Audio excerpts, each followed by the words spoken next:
할렐루야.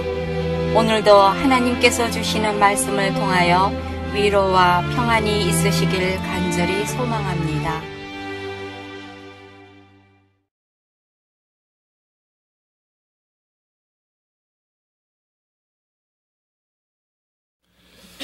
얼마 전에, 며칠 전입니다. 아는 한 지인으로부터 문자 메시지를 받았습니다. 그 내용이 이렇습니다. 목사님, 벌써 2013년 연말이 다 되었네요. 연말 잘 보내시고 2014년에 좋은 일만 있기를 기도하겠습니다. 제가 이 문자를 보고 조금 당혹스러웠습니다. 왜냐하면 이런저런 일 때문에 참 바쁘고 정신은 없었던 터라 한 해가 거의 다 가고 있기는 있었는데 새해가 온다는 것을 실제적으로 제 마음으로는 전혀 실감하지 못하고 있었기 때문이었습니다. 여러분, 참 재밌어요. 연말이기 때문에 연말을 준비하느라고 바쁘고 분주했었는데, 그런데 정작 정말 한 해가 저물어가고 새해가 온다는 이런 뭔가 특별한 느낌을 전혀 느끼지 못하고 있었다는 겁니다. 그래서 그 문자 메시지를 받자마자 뭔가 이 뒤통수를 얻어맞은 듯한 그런 느낌을 받았습니다. 그래서 얼른 달력을 보았더니 이제 정말 2014년이 며칠 안 남은 것을 실감하게 되었습니다. 이것을 실감하게 되니까 비로소 한 해를 돌아보게 되고 비로소 제 자신과 제가 서 있는 곳을 돌아보게 되더라 말입니다. 많은 사람들이 참 열심히 삶을 살아갑니다. 힘들게 살아갑니다. 꿈이 있다면 그 꿈을 위해서 살아갑니다. 그리고 그것을 생각하면서 밤낮 가릴 것 없이 노력합니다. 반면에 또 인생에 문제가 생기면 어떻습니까?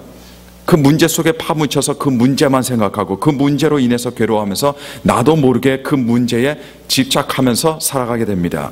그런데 이런 모습이 겉으로 보았을 때는 열심히 살아가는 것으로 비춰질 수 있습니다. 이런 모습이 삶에 대한, 그리고 인생에 대한 어떤 뜨거운 열정으로 보여질 수도 있습니다. 그런데 사람들이 이렇게 정신없이 살아가기는 하는데 알고 보면 정작 삶이 없는 그런 삶을 살아갈 때가 참 많다라고 하는 것을 제가 느낍니다. 우리 현대 사회는 각종 문제들로 넘쳐납니다. 어느 시대이건 어떤 때이건 어느 곳이건 문제들이라는 것은 항상 존재합니다. 영토를 둘러싸고 국가 간에 존재하는 영토 분쟁이 있습니다. 실업 문제가 있습니다. 가정 문제가 있습니다. 야당과 여당이 매일 서로 물고 잡고 늘어나는 당정의 문제가 있습니다. 어느 사회이든 가난의 문제가 있고 에너지 문제가 있고 식량 문제가 있고 환경 문제가 있고 핵 문제가 있고 복지 문제가 있고 인종차별 문제가 있고 인권 문제, 빈부격차 문제, 교육 문제, 청소년 문제, 인구 문제, 기후 문제 등 그걸 나열을 하려고 제가 생각해 봤더니 도대체 나열이 안 되더라 말이죠. 우리 인류는, 우리 인간들은 항상 이런 문제들을 당면하고 그렇게 살아갑니다. 문제 자체가 어쩌면 바로 우리들의 삶의 현실입니다. 근데 그 많은 문제들 중에 하나, 요즘 제가 생각하는 건 노인 문제입니다. 노인 문제도 또 세부적으로 들어가면요, 굉장히 긴 리스트 하나가 나오겠지만 그 중에 하나가 노년 고독이라는 문제예요. 특별히 연말 되면 더욱더 많이 대두되는 것이 노년 고독이라고 합니다. 방황하는 사람들을 보면 질풍노도의 시절을 보내는 아직 사회 경험이나 인생의 경험이 없는 사춘기 아이들만 있는 것이 아닙니다. 인생 굉장히 오래 살고 알 것 다 하고 경험할 것 다 해본 노인들도 방황을 합니다. 그래서 요즘 늘어나는 추세가 노인 자살입니다. 노인들이 자살하는 이유를 보면 그 중에는 이런 이유가 있습니다. 가정을 위해서, 자식들을 위해서 누구보다 열심히 눈썹 휘날리도록 그렇게 일하면서 살아왔는데 나중에 보니까 자신에게는 삶이 없었다는 것을 느끼게 되더란 말이죠. 자기에게 삶이 없었던 것을 깨달은 순간, 그리고 그 결과 지금 현재도 그 삶이 없다는 것을 깨달은 순간 허무감과 고독이라는 것이 무서운 쓰나미처럼 몰려오게 되고, 그런 쓰나미 앞에서 아무런 힘 없이 사람은 속수무책이 되어버리고 마는 겁니다. 많은 사람들이 열심히 땀을 흘리면서 두 주먹을 불끈 쥐고 나름 혼신의 힘을 기울이면서 열심으로 뛰어왔지만 나중에 보니까 자신이 정말 제대로 살아왔는지 이것조차 알 수가 없습니다. 자신에게 삶이라는 것이 과연 존재했었는지 알 수가 없어요. 그리고 자신이 서 있는 그 자리에서 길을 잃어버리고 맙니다. 마라톤 선수들은 오랫동안 한 길을 뛰는 사람들입니다. 근데 그들이 뛸 때 그들이 생각하는 것은 오직 한 가지예요. 바로 마지막 도착 지점입니다. 마라톤이 끝나는 결승 지점만 생각하며 뛰는 사람들이 마라톤 선수들입니다. 그곳에는 많은 사람들이 기다리고 있는 곳이에요. 그곳에는 음료수가 준비되어 있습니다. 사람들의 환호가 기다리고 있는 곳이에요. 근데 여러분 생각해 보시길 바랍니다. 오직 그것만 생각하고 길고 힘든 경기를 뛰었는데 뛰어도 또 뛰어도 자신이 기다리던, 자신이 기대했던 것들이 도무지 나오지 않습니다. 인생을 살아가는 사람들도 마찬가지예요.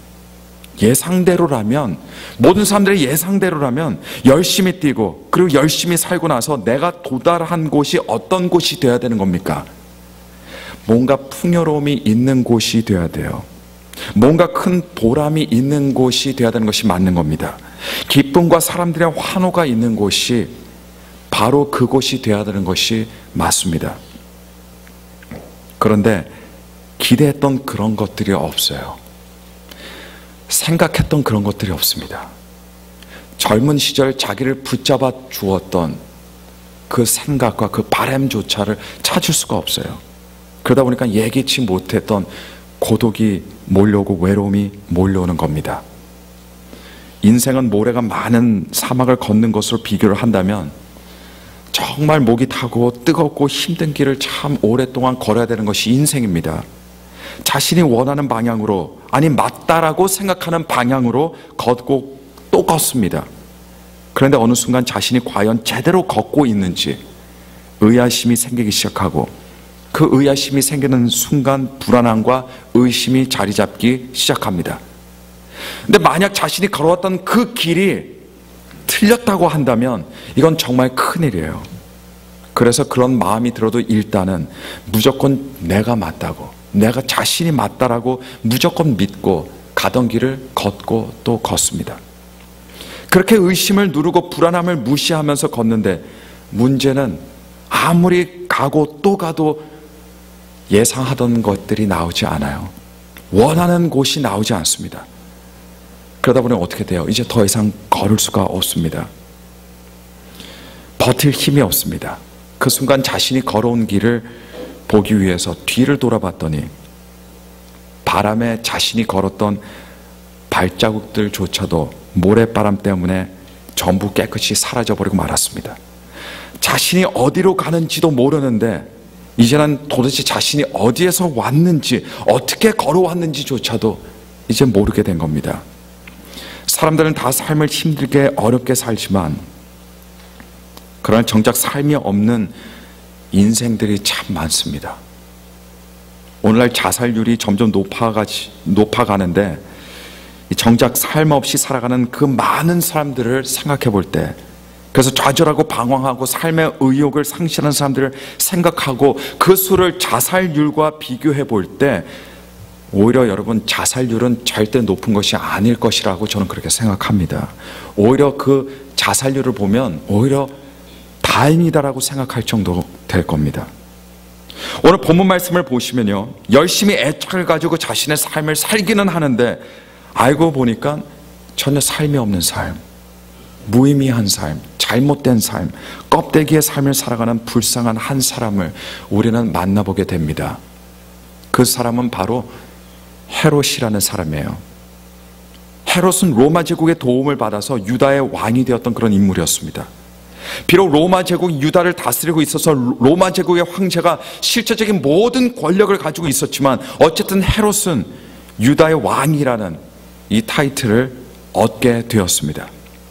당시 헤롯은 유다에서는 가장 성공한 사람으로 왕의 신분으로 궁에서 사는 화려한 삶을 살고 있던 그런 사람이었어요. 하지만 그의 삶의 겉모습이 굉장히 화려해 보이기는 했을지라도 사실상 굉장히 불행한 삶이 없는 그런 삶을 살고 있었습니다. 하루는 동방박사들이라고 부르는 사람들이 헤롯 왕에 찾아왔어요. 동방박사들은 멀리서 온 사람들입니다. 신기한 별을 보고 그곳까지 오게 된 사람들이에요.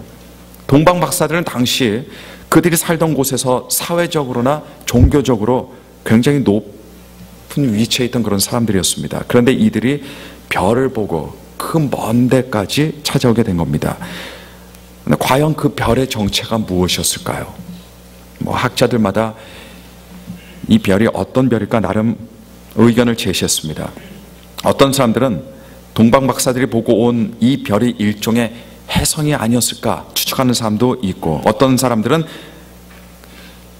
은하계 가장 환한 빛을 발산하는 초신성이라고 생각하는 사람들도 있습니다. 실제 그 비슷한 시기에 중국과 한국의 고대 기록을 보면 초신성으로 추정되는 별이 그때쯤 나타났었다는 실제적인 천문학적인 기록이 있어서 동방 박사들이 본 별이 초신성이란 추측에 사실 무게를 실어주는 것은 사실입니다. 또 다른 어떤 학자들은 동방 박사들이 보고 온 별은 하나님에 의해서 초자연적으로 생겨난 별일 것이라는 추측하는 사람들이 있는가 하면, 또 어떤 사람들은 성경은 별이라고 비록 표현하고 있지만 실상은 별이 아니고 천사였을 것이라고 믿는 사람들도 있습니다. 자, 별의 정체가 무엇인지는 모르겠습니다. 그러나 하여튼 동방 박사들은 별의 인도를 받고 예루살렘으로 오게 된 겁니다. 근데 예루살렘으로 온 동방 박사들이 제일 먼저 헤롯 왕을 찾아갔어요. 왜냐하면 그들은 분명 그 별을 보고는 위대한 왕이 태어났다는 것을 감지했기 때문이었고, 그래서 자연스럽게 헤롯 왕에게 찾아가게 된 겁니다. 동방 박사들로부터 별 이야기와 유다의 왕이 태어났다는 말을 들은 헤롯 왕은 그 순간에 갑자기 땀이 등에서 막 흐르기 시작해요. 온몸이 굳어집니다. 그의 마음에 굉장히 큰 동요가 생기고 불안함이 생기기 시작했습니다. 왜냐하면 자신이 왕인데, 왕은 자기인데 또 다른 유다의 왕 메시아가 태어났다는 이런 이야기를 들었기 때문이었습니다. 이 이야기를 듣자마자 대제사장과 서기관들을 모아서 물어봤어요. 그땐 그들이 이르기를 성경에 베들레헴이라는 곳에서 메시아가 태어날 것이라는 이런 예언이 있었다는 말을 듣고 동방 박사들을 다시 불러서 애써 아무렇지도 않은 척 자신도 그 소식을 알게 되어서 기쁜 듯이, 너무 좋은 듯이 베들레헴이라는 곳으로 가보라고 이야기를 합니다. 그리고 그 아기를 찾으면 다시 자기에게 와서 꼭 알려달라고 그렇게 부탁을 하고 보냈습니다. 동방 박사가 별을 보고 예루살렘으로 온 날, 헤롯이 동방 박사의 말을 듣고 구약에 예언된 메시아가 태어날 곳을 알게 된 그날 여러분 어떤 날이에요? 바로 아기 예수님께서 태어나신 밤입니다. 온 인류에게 큰 축복의 날입니다. 어두운 인간의 세상에 불빛이 들어올 날입니다. 희망이 들어올 날입니다. 사랑이 들어올 날입니다. 그런데 헤롯에게 있어서는 그 첫 번째 크리스마스가 악몽 같은 날이 되어버리고 말았습니다. 지옥 같은 밤이었어요. 마음이 불안하고 걱정되어서 잠을 못 이룬 밤이 바로 첫 번째 크리스마스였고, 무서운 살인의 계획을 세우는 밤도 그 거룩한 그 밤이었습니다. 헤롯 왕은 기다렸습니다. 동방 박사들이 다시 돌아와서 자기에게 예수님이 어디에서 태어났고 누구의 집에서 태어났는지 말해줄 것을 기다렸는데 이 동방 박사들이 나타나지 않는 겁니다. 그러자 헤롯은 분노에 사로잡혀 군사들을 베들레헴으로 보내서 2살 아래의 아기들을 인정사정 없이 전부 다 죽이는 천인 공로할 잔인하고 끔찍한 일을 자행하게 되는 겁니다. 헤롯은 유다의 왕이었습니다. 그런데 여러분, 헤롯이 행복한 사람이었을까요? 아니면 행복하지 못한 사람이었을까요? 헤롯은 절대로 행복한 사람이 아니었습니다. 일단은 행복한 사람은 뭔가 집착하지 않습니다. 왜냐하면 자기 삶에 만족하기 때문이에요. 그 무엇인가에 집착하는 사람들의 삶에는 삶이 있질 않습니다. 그것이 무엇이든 간에 집착하는 그것과 자기의 삶을 자기도 모르게 그것을 맞바꾸기 때문입니다. 교환하기 때문이에요. 헤롯은 왕이라는 자기 자리에 집착을 했습니다. 헤롯이 행복한 사람이었다면 그는 왕의 자리에 있든 없든 여전히 행복한 사람이 될 수 있었어야 합니다. 왜냐하면 그것이 정말 행복한 사람의 특징이기 때문이에요. 하지만 헤롯은 그렇지 않았습니다. 인류의 구세주가 와도 그에게는 그것이 전혀 반가운 소식이 아니었습니다. 여러분, 파우스트 들어보셨습니까? 파우스트는 악마와 계약을 맺는 내용을 가지고 있는 독일 전설 속의 인물이에요. 파우스트는 자신이 원하는 것을 얻는 대신에 자신의 영혼을 악마에게 팔아버리게 되는데, 한 가지 흥미로운 사실은요, 파우스트라는 이름이 행운이라는 이런 의미의 라틴어에서 유래된 이름입니다. 세상에서 그는 원하는 것을 다 가질 수 있어서 사람들의 눈에는 정말 행운아처럼 보였겠지만, 그러나 사실상 알고 보면 그는 어떤 사람이었습니까? 그는 행운의 사람이 아니라 저주의 사람이었습니다. 악마에게 영혼을 팔아버린 이상 그의 삶은 살아도 사실은 삶이 없는 사람이었기 때문입니다. 헤롯이 바로 첫 번째 크리스마스 때 존재하고 있던 그 시대의 파우스트라고 저는 생각합니다. 그에게는 왕의 자리가 너무나 중요했습니다. 왕의 자리를 빼앗기는 것은 그의 인생을 빼앗기는 것과 같다라고 생각하던 그런 사람이었어요. 그래서 자기가 차지하고 있던 왕의 자리를 지키기 위해서 자신의 영혼을 자기도 모르게 팔아버린 듯이 사는 그런 사람이 헤롯이었습니다. 이런 그에게 왕의 왕관이 있었습니다. 왕의 타이틀도 있었어요. 그러나 그것들을 그가 가지고 있었을지 몰라도, 그러나 그에게는 삶이라는 것이 없었습니다. 삶이 없으니 그에게는 사랑도 없고 기쁨도 없고 행복도 없고 어떤 숭고함도 없고 진리도 없었습니다. 오늘 본문에는 헤롯만 등장하고 있는 것이 아닙니다. 헤롯과 함께 동방 박사들이 함께 등장하고 있습니다. 동방 박사들은 아주 멀리서 별을 보고 예루살렘으로 왔습니다. 그들이 어디로 가는지 몰랐지만 하여튼 별을 보고 예루살렘으로 오게 되었고, 그리고 계속 별을 따라 길을 걷다가 베들레헴이라는 아주 작은 곳에 이르게 되었습니다. 그래서 9절과 10절에서 이렇게 기록합니다. 박사들이 왕의 말을 듣고 갈새 동방에서 보던 그 별이 문득 앞서 인도하여 가다가 악이 있는 곳 위에 머물러 섰는지라 저희가 별을 보고 가장 크게 기뻐하고 기뻐하더라. 여러분, 여기서 헤롯과 동방 박사들의 차이점을 우리들은 볼 수 있어야 됩니다. 여러분, 헤롯과 동방 박사들의 차이점이 무엇입니까? 동방 박사들은 별을 따라서 먼 길을 걸어왔습니다. 그러나 헤롯에게는 그런 별이 없었다는 겁니다. 사실 헤롯에게는 별이 필요 없었을 겁니다. 왜냐하면 자신이 별이었기 때문이었어요. 동방 박사들은 하나님의 섭리하심 가운데 별을 보고 그 별을 따라 비록 먼 길일지라도 그 길을 걷다 보니 결국 누구에게 이르게 되었습니까? 온 인류의 구세주이신 예수님에게 이르게 되었습니다. 하나님의 아들이신 예수 그리스도에게 오게 된 겁니다.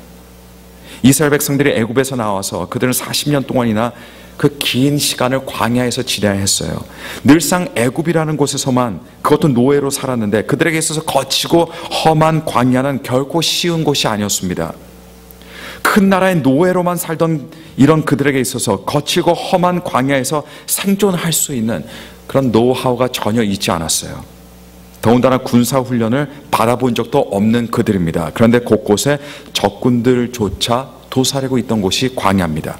사실 이런 그들에게 있어서 광야 생활에서, 그것도 40년 동안이나 생존한 것은 어떻게 보면요, 홍해가 갈라지는 것보다도 더 큰 기적이, 더 위대한 기적이 필요한 일이었을지도 모릅니다. 그런데 그들은 해냈어요. 아니, 오히려 생존한 정도가 아니라 더욱 강한 민족으로 새롭게 태어나는 놀라운 발전과 성장을 이루게 된 것입니다. 그들에게는 물론 비결이 있었습니다. 여러분, 그 비결이 무엇이었을까요? 하나님께서 낮에는 구름 기둥으로 밤에는 불 기둥을 허락하셨는데 이스라엘 백성들은 40년 내내 그 구름 기둥과 불 기둥이 인도하는 곳으로만 따라가며 살았기 때문이었습니다.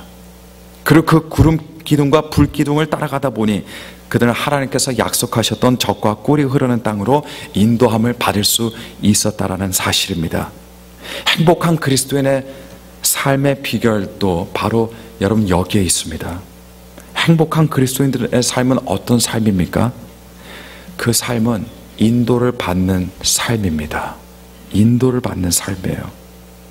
헤롯 왕은 자기 스스로 자신을 인도했습니다. 자신이 별이 되어 스스로의 길을 개척하며 살았습니다. 그 결과 로마의 인정을 받게 되었고 그리고 왕까지 되기는 했습니다. 하지만 그가 스스로 별이 되고자 선택한 그 선택은 그로 하여금 신약 시대에 파우스트가 되어 살아가게 만들었습니다. 그래서 그는 삶이 없는 삶만을 살 수밖에 없었어요. 삶이 있어야 하는 그 자리가 텅 비어 있으니 자신이 가지고 있는 것에 또는 자신이 갖고 싶은 것에 집착을 하게 되는 겁니다.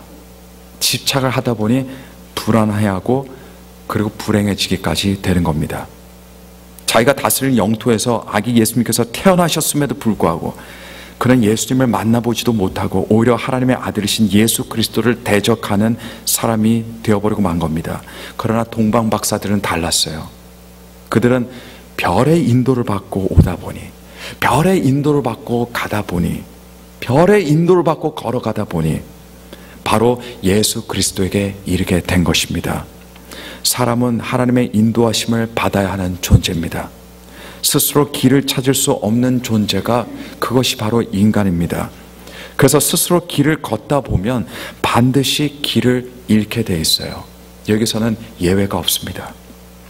시편 기자는 43편 3절에 주의 빛과 주의 진리를 보내어 나를 인도하사 주의 성산과 장막에 이르게 하소서라고 하나님께 간절히 기도합니다. 왜냐하면요, 그가 필요한 것이 다른 것이 아니라 바로 하나님의 인도하심이라는 사실을 잘 알고 있었기 때문이었습니다. 우리 인생의 성공 여부, 우리가 우리 인생을 잘 살았냐 못 살았냐의 여부는 여러분 어디에 있을까요? 전적으로 하나님께 인도를 받느냐 아니면 인도를 받지 못하느냐 사실에 달려 있습니다. 아니, 하나님의 인도를 따라가느냐 아니면 그것을 따라가지 않느냐.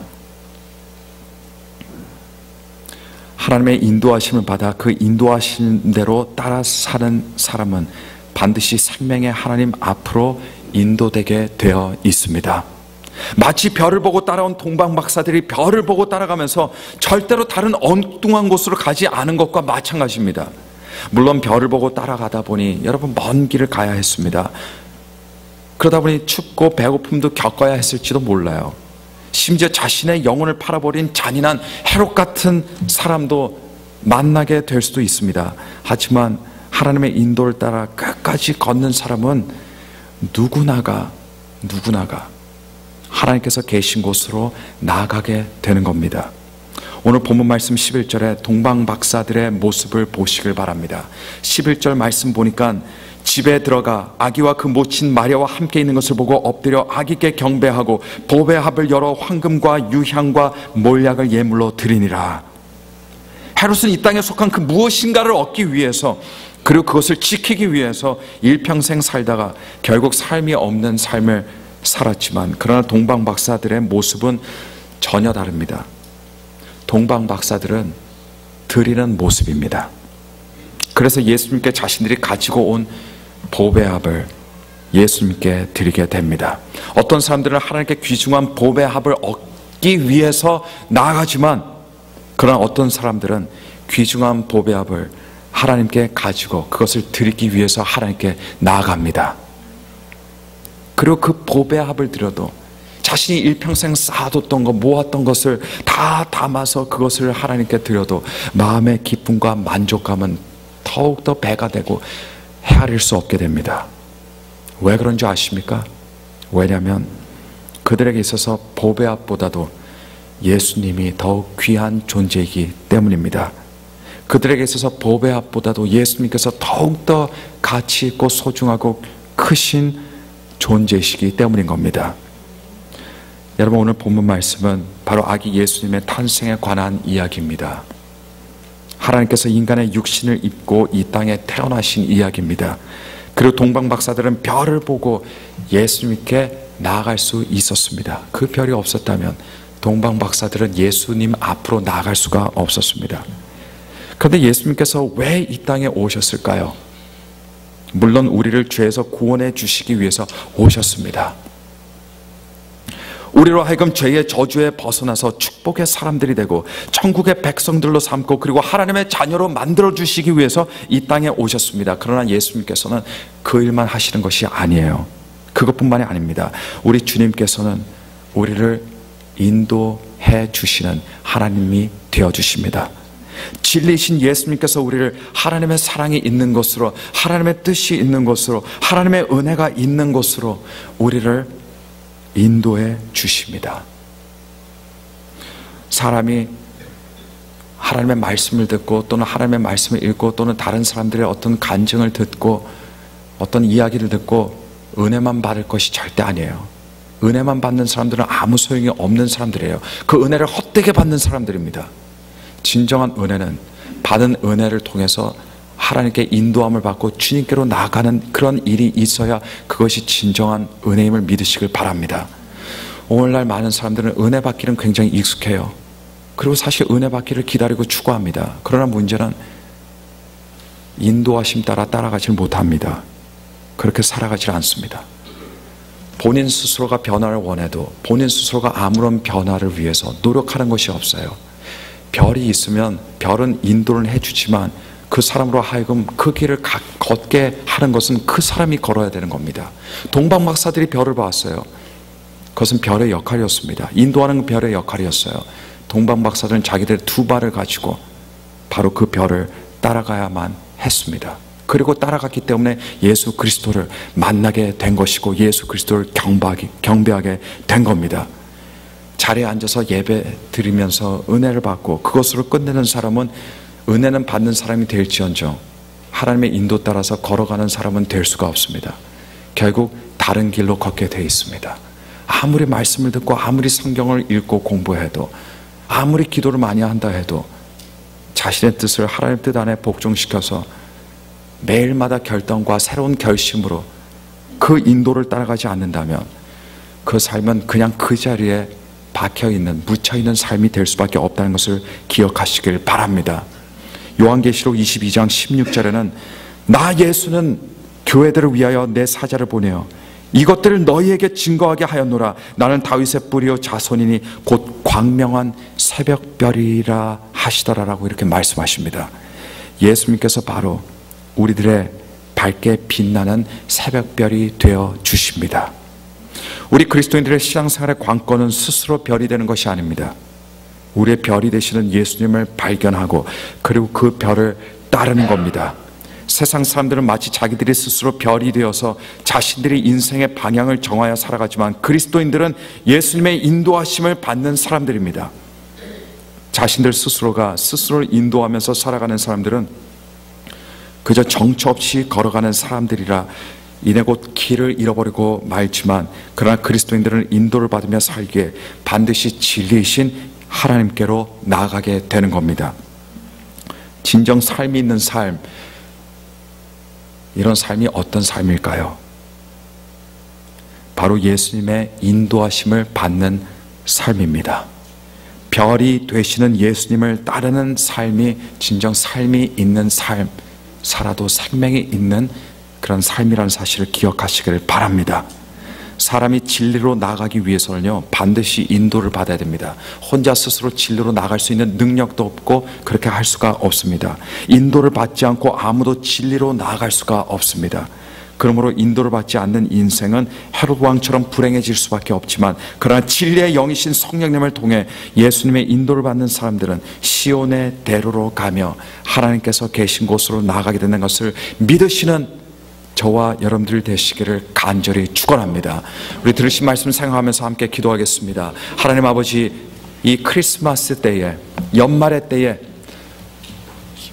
우리의 별이신 예수 그리스도를 보게 하시고 그 별을 따라가는 저희들이 되게 하여 주옵소서.